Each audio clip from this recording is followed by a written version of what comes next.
c'est Sophie et je vous raconte mes aventures tricot.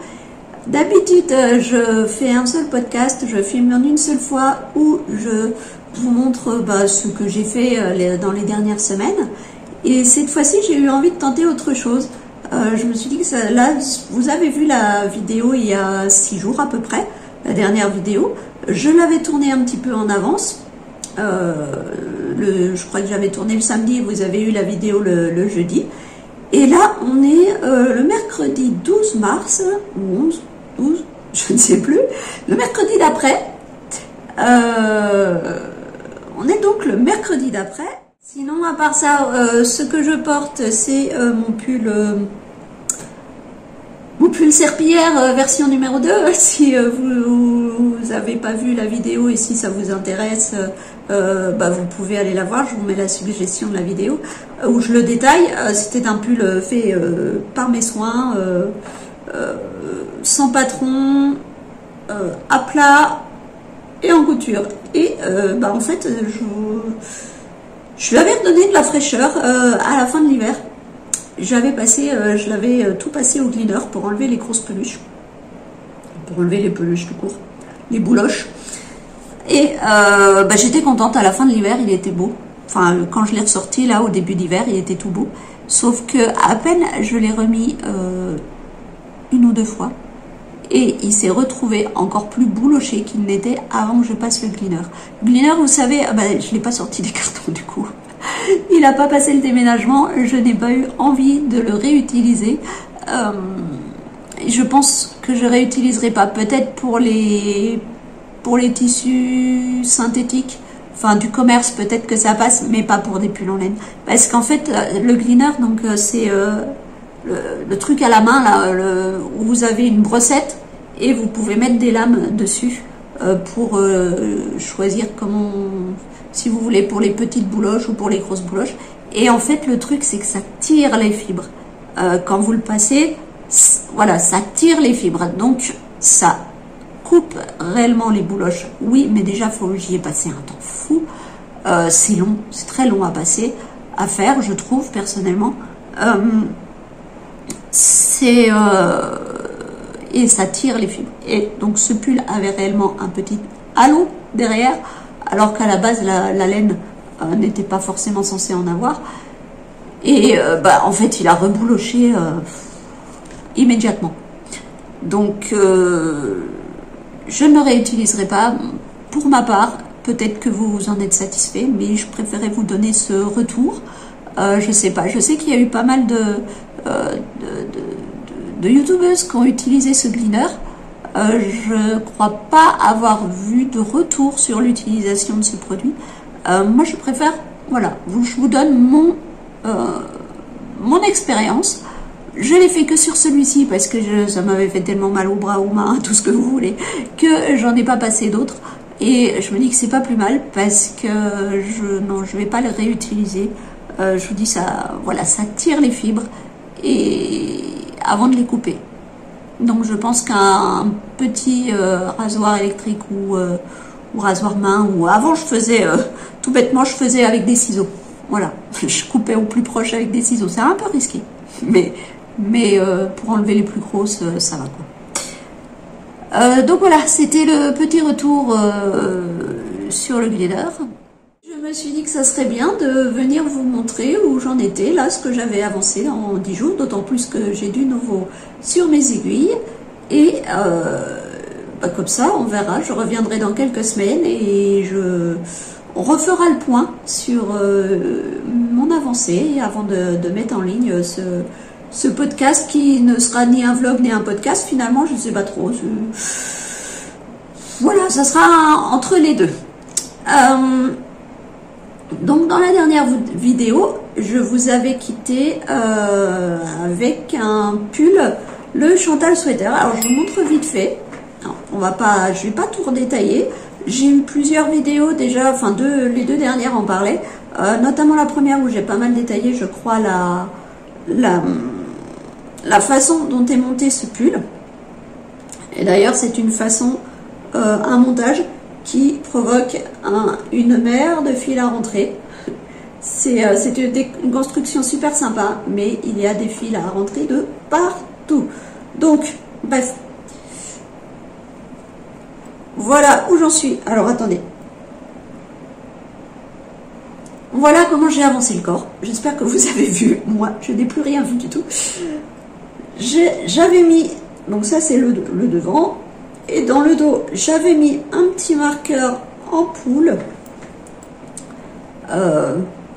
Pour montrer où j'en étais à la fin, enfin quand on a pris la vidéo, non, quand j'ai arrêté la vidéo et que j'ai repris le tricot. Donc j'avais le petit marqueur ampoule, je ne sais pas si vous voyez, qui est ici. Et donc j'ai déroulé ça en 10 jours. C'est pas énorme, mais pour moi c'est pas mal. J'avais réussi quasiment à maintenir le rythme des 4 rangs par jour, à une ou deux exceptions près. Donc ça avait quand même pas mal avancé. Alors la bonne nouvelle, c'est que sur, je vous avais dit, je dois avoir 30 cm à faire. J'ai mesuré mes pulls, il me semblait bien que ça ferait grand pour moi. Je gagne 6 cm. Donc quand j'arriverai à peu près, même un peu avant ces 6 cm, j'essaierai le pull pour voir s'il faut que je continue ou pas. Mais c'est une bonne nouvelle, ça va me faire gagner du temps. Voilà, donc toujours le petit marqueur fleuri de l'atelier teinture. Et bon, j'ai mis mon compte-rendu de l'atelier Calexen qui sortait de chez Exceptiolène. Alors je ne sais pas s'il est dans le bon sens. Non, évidemment, il se met dans le mauvais sens. Le petit écureuil sur son gland, avec son gland. Là, il veut se mettre dans le mauvais sens. Je vais pas réussir à vous montrer. Bref. C'est pas que j'ai vraiment besoin d'un compte-rendu, mais en même temps, parce que bon, c'est les 2 rangs qui se répètent. Hein. Il n'y a que 2 rangs, deux rangs différents. Mais en même temps, ça me donne une idée de combien de centimètres j'ai fait. Donc, ça me donne un petit repère. Voilà. Ça ne sert pas à autre chose. Et ben cette fois-ci, je vais déplacer le marqueur. Je vais le remonter, le redescendre plutôt. Le redescendre là où j'en suis. Et puis, ben, on verra dans quelques semaines l'avancée. Après, faut que j'arrête de dire on est d'accord. Il avancera moins vite, je vous le dis tout de suite. Il avancera moins vite, tout simplement parce que j'ai mis quelque chose sur mes aiguilles. Parce que comme je l'avais tricoté, je l'avais filmé le podcast en avance, et je vous avais dit que je voulais monter un châle à un écheveau parce que ce pull sera terminé à la période où je n'aurai absolument pas besoin de le porter. Donc finalement, il n'y a pas d'urgence. Il peut traîner, c'est pas un problème. C'est même mieux de faire quelque chose qui va me servir prochainement et de laisser le pull avancer tout doucement, tranquillement. Voilà. Et donc je vous avais montré une pelote de yak. Je regarde là-bas, mais non, je l'ai rangée. Oui, je suis une girouette, je crois. En fait, je suis quelqu'un de très indécis. Je mets toujours beaucoup de temps à me décider, à être sûre de moi, de ce que je veux faire et tout. Et puis là, par contre, j'étais sûre que je voulais utiliser cette pelote et de l'écheveau solidaire, et j'étais sûre du projet. Et puis, en 3 jours, tout a changé. C'est-à-dire que j'ai vu, entre-temps, j'ai vu le podcast de Vanessa Créanes qui remontrait son châle, son début de châle Victoire, châle de l'atelier des tricopathes Cindy, et elle fait un cal dessus, et je trouvais bien sympa. Et puis je me disais, ouais, mais bon, voilà, moi je vais déjà faire un châle, je vais utiliser cette pelote, j'ai déjà le pull, je peux pas me relancer dans un 3e en cours, c'est pas possible, quoi. Enfin, même si pour le moment j'en ai que 2, je voulais absolument utiliser cette pelote. Et je me disais, non, je peux pas. D'autant plus que le cal a déjà commencé il y a quelque temps. Donc, moi, je me vois pas. Je me vois pas. voilà, vous le savez tous maintenant, depuis que vous me suivez, j'avance pas vite. Voilà, c'est lent. C'est un rythme lent chez moi. Donc déjà, faire des cales, bien souvent, je les fais pas parce que je sais que je serai pas dans les clous. Au niveau du temps, je sais que ça sera pas possible. Donc bien souvent, je me lance pas pour cette raison. Et puis là, fait exprès, elle a dit que finalement, il y aurait une fin du cal, mais que elle laisserait le groupe. Enfin, il y aurait pas, elle fermerait pas la discussion, qu'elle allait la laisser plus longtemps. Donc bon, bah plus longtemps, ouais, pourquoi pas. Et puis samedi, on s'est vu au tricoté à Sarrebourg avec toutes les filles là d'Alsace-Lorraine, groupe du tricoté itinérant. Alors je vais pas m'amuser, je vais pas me lancer à citer tout le monde parce que on était quand même nombreuses et il y avait des personnes que je voyais pour la première fois, donc j'ai peut-être oublié les noms, j'ai peut-être oublié, voilà, je risque d'oublier beaucoup de monde, donc je ne vais pas me lancer à citer tout le monde, mais c'était quand même très sympa, c'était même d'ailleurs très sympa, une très bonne ambiance, même si moi j'ai dû m'éclipser après le repas, mais super ambiance, tip top quoi. On a bien rigolé, on a passé un bon moment, et je dis on parce que j'étais avec Sylvain, hein. C'est pas moi, je me compte pas en double, hein. C'est, voilà, non. et donc, voilà, on en a discuté toutes les deux. Elle a dit qu'elle se joindrait bien à moi pour le châle à un écheveau, mais qu'elle en avait déjà 2 sur ses aiguilles, donc elle voulait en terminer un avant. Et puis en même temps, je disais, moi je rejoindrais bien ton cal, mais je vois pas quelle laine pourrait aller, parce que j'étais fixée sur cette pelote de l'écheveau solidaire, et je dis, dans mon stock, je vois pas quelle laine pourrait aller avec. Et puis quand même, ça me tentait bien. Et en rentrant, j'ai farfouillé tout de suite dans mon stock. J'ai regardé, et puis en fait j'ai oublié cette pelote. Je me suis dit non, celle-là elle ira pas. Et j'ai trouvé 2 combos. 2 combos possibles. Quand j'ai sorti le premier et que j'ai montré à Sylvain, il m'a dit waouh, ça pique. Mais non, ça pique pas tellement, hein, franchement. Non, c'est juste qu'il n'a pas l'habitude. Et puis j'en ai trouvé un deuxième. Alors je n'ai pas pris les pelotes avec moi, j'ai tout rangé. Mais j'avais pris une photo pour demander l'avis aux filles sur quel combo utiliser. Parce que le châle de Cindy, il se fait avec un écheveau plus un mini ou un écheveau de 120 grammes. Donc moi j'avais pensé plutôt à l'option un écheveau plus un mini vu que j'avais pas d'écheveau de 120 grammes. Et donc j'avais, voilà, je vous affiche la photo. J'avais ces 2 possibilités là, à gauche le bordeaux et orange fluo, et à droite une couleur variée de Tricot et Stitch, et c'est un reste d'alpaga que j'avais acheté il y a bien longtemps pour faire un châle au crochet qui n'a pas vu le jour, qui n'a jamais vu le jour, d'une part parce que je m'en étais lassée, mais d'autre part parce que je m'étais rendu compte qu'en fait autour du cou ça me piquait. C'est de la Drops, l'alpaga de chez Drops, et que du coup je le mettrai jamais, donc j'ai tout abandonné. Et donc cette laine, voilà, cette petite pelote vient de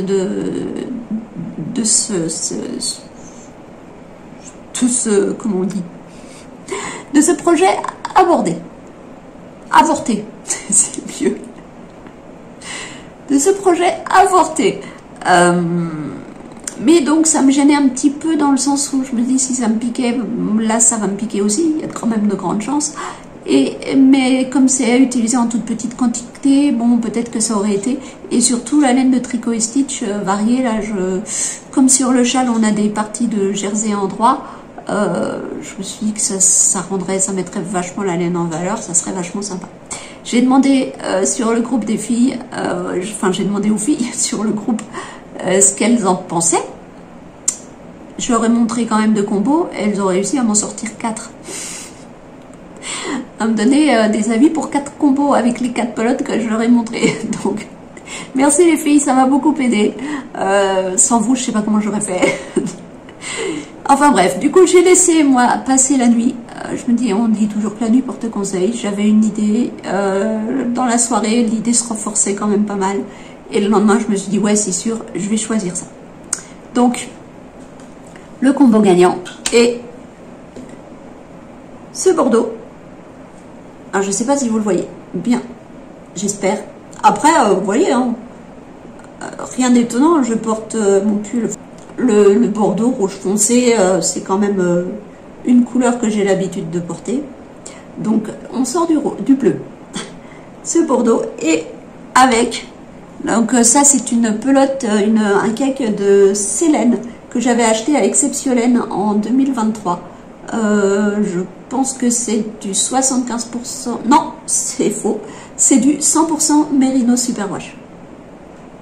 Donc voilà, pour le coloris principal et pour le contrastant, ben, vous l'avez vu en photo, c'est cet orange fluo. Comment se fait-il que j'ai un orange fluo dans mon stock? Eh bien, tout simplement, j'avais commandé un kit en 2023 aussi, à l'été 2023. J'avais commandé un kit à Bulbe Bizarre et j'avais eu ce mini en cadeau. Alors, ça m'avait fait vachement plaisir d'avoir un cadeau comme ça, un mini. Mais en même temps, quand j'avais eu quand j'avais vu la couleur, je me dis, qu'est-ce que je vais en faire? Qu'est-ce que je vais en faire? Bon. Et ben voilà, j'ai trouvé quoi en faire. Moi qui suis d'habitude dans des teintes assez calmes, on va dire, il n'y a jamais trop rien d'énervé, et ben là, voilà, je me lance dans le fluo. Je pense qu'il y a un petit souci au niveau du monde du tricot, il tourne à l'envers, parce que je ne sais pas si vous avez vu le podcast dernièrement dernièrement, quand vous verrez la vidéo, ça datera déjà donc de début mars, le podcast de Jessica, le crochet de Jess, parce que franchement, elle, si vous la connaissez, vous savez que c'est une adepte du rose, de temps en temps, elle s'égare un petit peu vers le vert, comme elle dit, mais là, cette fois-ci, elle a carrément prévu de se faire quelque chose, de se faire un pull, je crois, ou un t-shirt en bleu turquoise. Magnifique son bleu turquoise, ceci dit. Mais c'est juste incompréhensible quand on la connaît, on ne sait pas d'où ça sort. Et ben moi, je me mets au jaune fluo. Voilà, à l'orange fluo. Voilà, donc tout ça pour vous dire, pour vous montrer le petit début du... Alors, ce n'est qu'un début, hein, commencer dimanche, mais très doucement dimanche, parce que le bobinoir m'a fait un petit peu mal à l'épaule.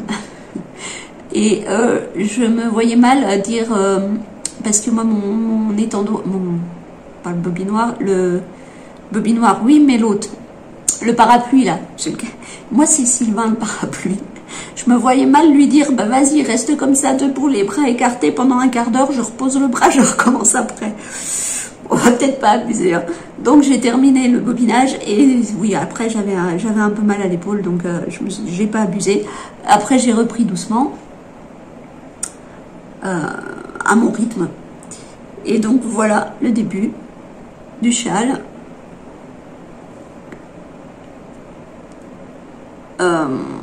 J'ai mis mes petits marqueurs pour la maille centrale. J'ai mis des petits marqueurs à moi. En perle, c'était le mouton et le poussin. Je sais pas. Comme d'habitude, non mais il va falloir que j'essaye de filmer avec la caméra où je peux me voir, parce que mon retour caméra est très mauvais, enfin mon retour glace est très mauvais, donc je ne sais jamais ce que je vous montre et ce que vous voyez réellement. Voilà, là je sais que vous les voyez. Des petits marqueurs en perles que j'avais fait il y a un certain temps. Et donc, ce début de châle qui pour l'instant... et classique, enfin classique, je sais pas si on peut dire ça comme ça. Déjà, c'est du jersey, bien souvent les châles sont au point mousse. Non, il y a quand même... alors, on le monte en garter tab. Moi, c'était mon premier garter tab. Ça va. Il n'est pas exceptionnel, mais il n'est pas trop moche non plus. Et surtout, j'ai un couac. Je sais pas si je vais pouvoir vous le montrer. Mais je vais vous expliquer d'où il sort. Juste après le garter tab. Par ici, je pense, on peut voir des petits trous par là qui n'étaient pas censés être là. Pourquoi? Tout simplement parce que j'avais posé, donc ça c'était lundi je crois, j'avais posé mon tricot à côté de mon bureau, et enfin sur mon bureau à côté de l'ordinateur, et puis je tire l'aiguille quoi, pour le prendre. Sauf que le fil était coincé sous le cake. Et toutes les mailles, comme il n'y en avait pas beaucoup, il n'y avait pas vraiment de résistance sur l'aiguille, et toutes les mailles sont parties. Donc je me suis retrouvée avec juste l'aiguille dans les mains. Et là, la question s'est posée, qu'est-ce que je fais? Parce qu'il y a quand même un certain jeu de mailles, des augmentations et tout ça à respecter. Je ne savais pas ce que j'avais perdu, ce que j'avais pas perdu. Je me suis dit, qu'est-ce que je fais? Parce que là, si j'essaie de reprendre, je risque de devoir tout défaire et tout recommencer de zéro. J'avais franchement pas envie. Ou alors, bah tant pis, je remets les mailles comme ça, je vois et je bitouille. Ah bah, j'ai choisi la solution, je mets les mailles comme ça, je vois et je bidouille. Il me manquait une maille d'un côté, je l'ai reprise apparemment mal, hein, parce que ça m'a fait un petit trou. Voilà. Mais en même temps, je me dis, c'est pas bien grave, je pense pas me faire arrêter par la police du tricot pour un petit trou que franchement, une fois que j'aurai le châle autour du cou, personne ne verra. Et puis voilà. Donc, sans conséquence, j'ai pu continuer, repartir. Voilà, donc voilà les 2 encours que j'ai sur mes aiguilles. Alors ça va avancer tout doucement, d'autant plus qu'aujourd'hui les mains sont absolument pas coopératives. Donc j'ai fait un rang ce matin du pull et elles m'ont dit stop. Ok, stop. Donc bah, je suis venue tourner comme ça, et ben ça passe le temps aussi. Et puis bah, je vais voir. Ce que je peux avancer, c'est pour ça que je ne reviendrai sûrement pas dans une semaine, peut-être 2-3 semaines, on verra, suivant ce que j'ai avancé. Je vous montre pas le début parce que je l'ai absolument pas ressorti. La semaine dernière, j'avais envie, avec le beau soleil qu'on avait, le magnifique soleil qu'il y a eu toute la semaine, j'ai eu envie de ressortir la broderie, voir si je pouvais, si mes doigts voulaient bien refaire de la broderie. Et bon bah j'ai pas osé parce que le samedi il y avait tricoté et je me suis dit ce serait bête que j'aille au tricoter sans pouvoir tricoter si jamais ça se passait mal. Bah, depuis il fait gris, donc l'envie de broderie est repartie. Marqué aujourd'hui il n'y aurait pas eu moyen. Donc voilà, donc je ne sais pas si je vais toucher à autre chose d'ici la fin du mois ou d'ici 2 semaines. Mais bah moi je vous donne rendez-vous dans quelques temps, et puis vous, ben, à tout de suite, hein, on va poursuivre suivre l'évolution. C'est moi, on est le même jour. Ce qui est bien avec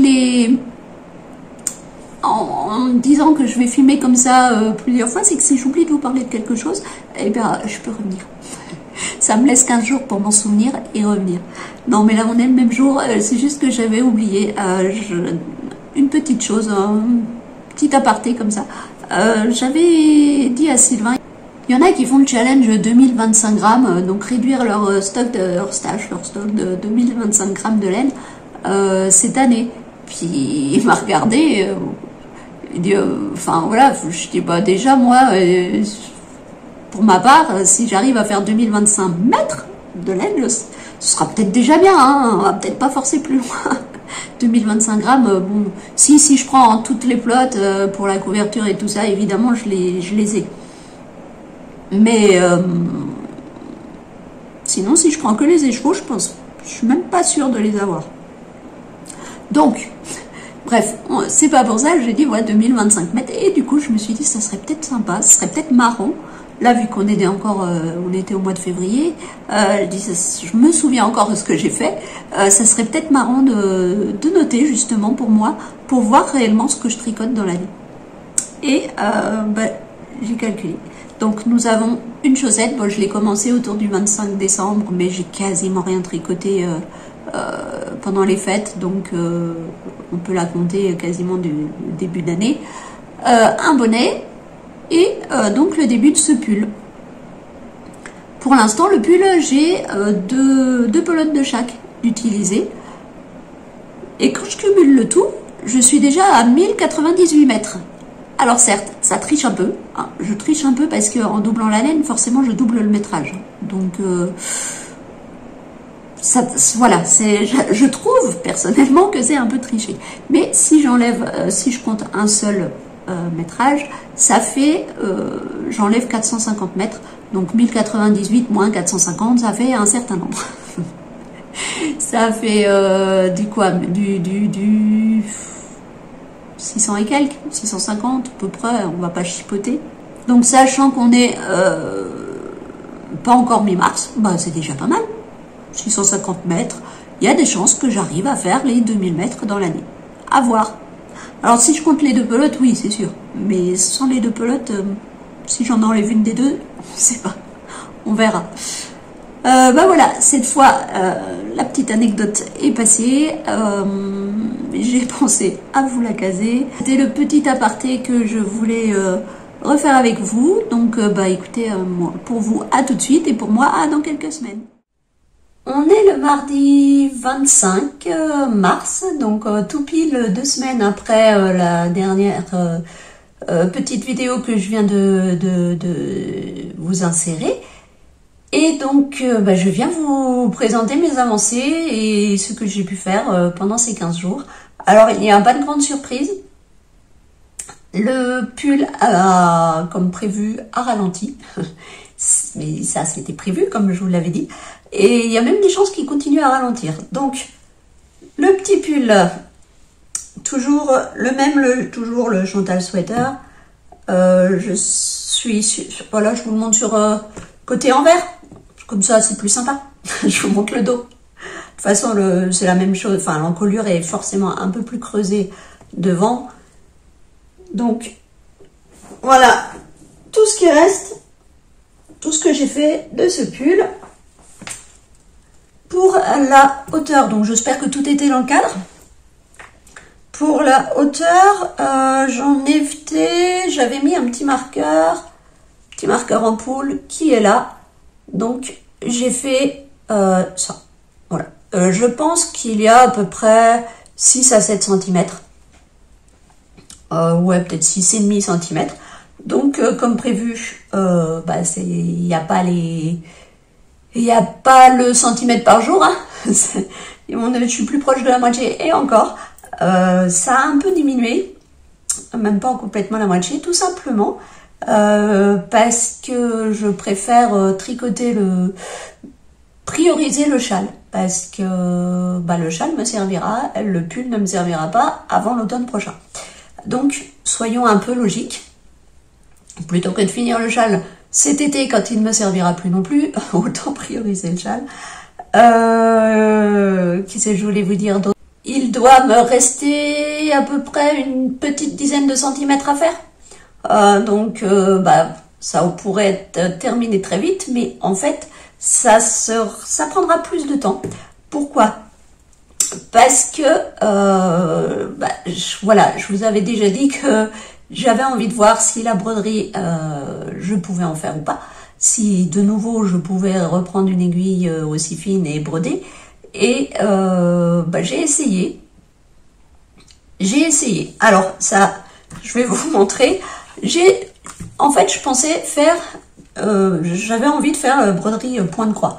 Sauf que la broderie point de croix, bah, la seule que j'ai, c'est le dragon là qui fait 75 cm par je sais plus combien, qui avait plus de 100 et quelques mille points. Hein. Donc voilà, j'en avais fait quelques milliers, mais je sais plus combien, je crois que j'étais à 3000 ou quelque chose comme ça. Donc bon, voilà. On a été quand même bien loin du résultat final. Et en fait, ce dragon me dit, si je peux reprendre les aiguilles que très peu, la broderie que très peu, bah, il verra jamais le jour. Donc, pourquoi je ferais ça en sachant que finalement, j'arriverai jamais au bout? Et sinon, je me dis aussi, la possibilité, c'est que bah, je ne fasse plus, je garde la même toile, mais que je ne fasse pas le fond. C'est-à-dire que là, moi, j'avais commencé par le fond. Et je me dis que ça serait peut-être sympa de faire uniquement le dragon. Ça doit enlever quand même quelques dizaines de milliers de croix. Bon, il en restera toujours beaucoup trop. Mais j'avais pas envie de calculer où me mettre pour commencer le dragon, enfin replacer cette toile hyper large, hyper encombrante que je ne sais pas réellement comment bloquer. Je suis plus en cercle à broder, vous savez, j'ai pris les Q-snap là, les trucs avec les encadrements là avec les gros ronds sur les bords là qui sont carrés ou rectangles et où on clipse la toile par dessus. Sauf que j'ai un tel surplus de toile dans tous les sens qu'il faudrait que je puisse la bloquer elle aussi. Et je crois qu'il y a des pinces qui existent pour faire ça, mais je sais pas ce que c'est et comment ça s'appelle et j'ai pas regardé, voilà. Donc le fait est que cette toile m'enquiquine un peu. Oui, bah c'est ça de se lancer dans des trucs pas possibles, d'une grandeur pas croyable. On voit bien que je n'avais pas fait de point de croix avant, on le voit. Mais non, mais bon. Il est toujours dans ma tête, il est toujours... voilà. Mais le fait est que j'avais que ça. Et j'avais envie de faire une point de croix, bon bah je peux pas. J'avais pas envie de prendre celle-là. Donc je me suis dit, bah dans ce cas-là, ressort ta broderie Blackwork. Et puis vois, ça revient au même. Avance-la un petit peu pendant ce temps-là. Ça sera toujours ça de fait. Et puis bah, ça me permettra de voir si c'est la même technique. Hein. Enfin, je veux dire... on prend l'aiguille, on pique de haut en bas et de bas en haut dans la toile. Donc il n'y a rien de plus compliqué. C'est pas comme là, j'ai une autre broderie en broderie plus traditionnelle. Et là, par contre, il y a des points où il faut vraiment bien piquer, bien tirer sur l'aiguille. C'est encore plus, faut encore plus serrer sur les doigts. Donc je pense que là, ça irait moins. Donc voilà. Je vous mets une image à la place de la porte noire. Là.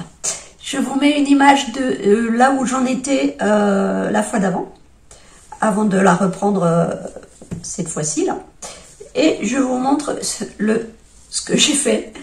Vous allez rire. Voilà ma petite broderie. Donc c'est la grue cendrée là, non la grue couronnée. J'ai fait juste ces deux petits dessins. Ah, ces deux petits là. Juste ça. En une bonne demi-heure. Autant vous dire que, vu que je dois être à peine à la moitié de la couronne, que celle-ci aussi est très très très très très loin d'être terminée.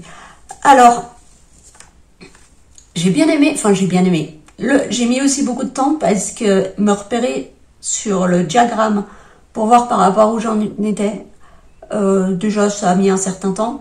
Et puis réussir à voir, parce que sur le diagramme c'est voilà, c'est un petit quadrillage gris clair.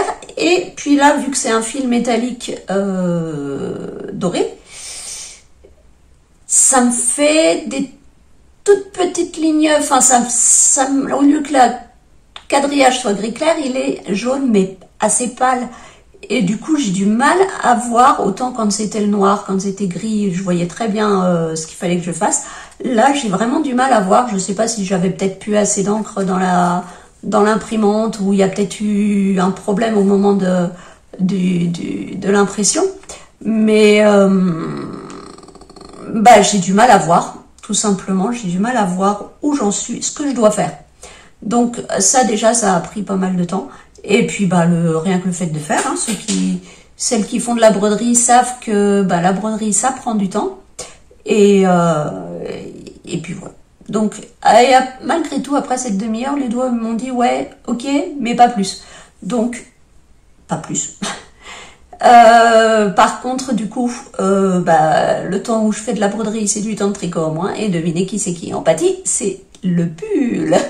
Le pull. Voilà. D'ailleurs, je voulais vous montrer. Il est où? Non, c'est tombé. Ça va, c'est sur moi. Je vais bientôt pouvoir ajouter 200 grammes à ma quantité de laine tricotée en 2025. Voilà. Aujourd'hui, normalement, hein, c'est fait. Sauf si je touche pas... Oh, si, le pull devant les séries, ça passe très bien le soir. Zéro cerveau, nickel. Donc, je vous ai dit, j'ai priorisé le châle. Alors, aujourd'hui, je me suis mis dans le bureau parce que j'ai vu qu'en faisant le montage de la première partie, la couleur du bordeaux ressortait pas du tout. J'espère qu'ici ça sera mieux en lumière directe. Surprise, vérification. Je pense que c'est mieux. Là c'est peut-être un peu flashy, quoique si peut-être un peu flashy, mais donc c'est ce bordeaux là que j'ai utilisé. Je pense que vous l'avez eu en tout cas mieux qu'avant. Et où j'en suis du châle, donc j'en étais au tout début. Je pense que j'avais dû faire ça. Hein. J'avais dû faire que ça. Et donc j'ai terminé la première section, la deuxième section. Et je suis dans la troisième section. Alors là, je crois qu'à la place d'un jaune orange fluo, vous avez un jaune fluo. Mais c'est bien un orange. Hein. Voilà, avec la deuxième section, avec ce point texturé.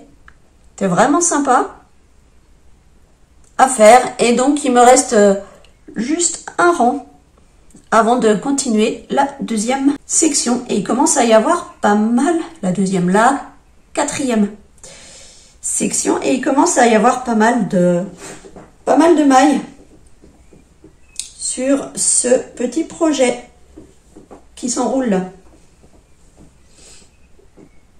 Bon, vous ne pouvez pas tout voir, je ne m'arrive pas à tout vous montrer déjà, donc imaginez quand ça sera fini, on fera moitié de châle par moitié de châle, ça sera plus simple. Donc, que dire, à part qu'il est vraiment très sympathique à faire pour le moment, que ça a confirmé ce que je pensais sur les rangs raccourcis à l'allemande, que je vous disais, j'aime pas ça, ça me fait des trous, dans un sens, ça me fait des trous, j'arrive pas à récupérer comme il faut et tout. Et je pense effectivement, je pensais déjà que c'était parce que j'ai tendance à tricoter un peu serré. Ça m'a vraiment confirmé que c'est parce que je tricote un peu serré. Et du coup, parce que là, on tricote en 3,75 ce châle. Et en 3,75, on est un petit peu déjaugé avec de la fingering. Donc, les mailles sont plus lâches, ont un peu plus de place. Et là, les rangs raccourcis ne m'ont pas posé de problème. Donc, c'est vraiment... voilà, je pense que celles qui tricotent serré comme moi, voire pire, ont aussi des soucis au niveau des rangs raccourcis à l'allemande. Mais j'ai joué le jeu, je les ai faits et j'ai bien fait parce que j'ai pas eu de soucis. Donc, la deuxième section en rang raccourci, en orange, qui sort donc a priori jaune. Je ne sais pas si vous avez toutes les nuances de ce bordeaux, mais il est vraiment chouette. Le fait d'être en jersey, ça met vraiment les différences de teintes en valeur. Et puis voilà, c'est un châle hyper plaisant à tricoter. Je ne sais pas si je dirais ça tout du long, parce qu'après il va y avoir quand même beaucoup de mailles sur l'aiguille, donc je trouverais peut-être un peu le temps long, un rang par un rang, et encore. Sinon, oui, il y a un truc très très simple, sympa aussi qui est sur le patron, c'est-à-dire que comme c'est prévu pour un écheveau de 120 grammes, ou un écheveau et plus un mini, donc un total de 120 grammes, sur le patron, elle vous indique pour la première section combien il doit vous rester de grammes de laine. Ce qui fait que si vous voyez que vous en avez mangé plus, et vous savez que vous devez diminuer de taille d'aiguille, que vous tricotez trop lâche par rapport à ce qui est prévu et qu'il faut diminuer de taille d'aiguille pour pas tomber en rate de laine. Et là, moi aussi, ça m'a confirmé que je tricotais plus serré parce que moi, il me restait plus de grammes de laine que indiqué sur le patron. Voilà ce que je peux vous dire pour mon avancée en 15 jours. Vous voyez que c'est pas énorme. Ce que je peux vous dire aussi, c'est que j'ai commencé du coup une petite broderie. J'ai fait un nœud, une croix, une seule croix que je vous montrerai donc la prochaine fois. J'allais quand même pas vous montrer une croix. Et si j'arrive à faire correctement, je vous montrerai ça la prochaine fois. Sinon, dites-moi si ce format vous convient. Est-ce que je reviens, je peux revenir à peu près toutes les 2-3 semaines, vous faire un point sur mon avancée. Et puis peut-être que ça rend ça un petit peu plus vivant, un petit peu plus, voilà, en détaillant un peu moins les laines ou tout ça, et juste, voilà, vous montrer réellement le tricot, l'avancée et ce que je peux faire d'autre. Dites-moi si ça vous a plu de cette façon-là. Et puis, sinon, je reviendrai au format d'avant, si vous préfériez le format d'avant. Et voilà. Sur ce, je vais clore cette partie. Je vais passer au montage et vous mettre en ligne pour jeudi. Comme d'habitude, je sors le jeudi. Oui, je pense que je vais mettre cette vidéo en ligne pour jeudi. Je vous souhaite une bonne journée, bonne soirée, bon week-end, bon je ne sais quoi. Prenez soin de vous, prenez du plaisir et dans toutes vos activités. Et puis, je vous dis à bientôt.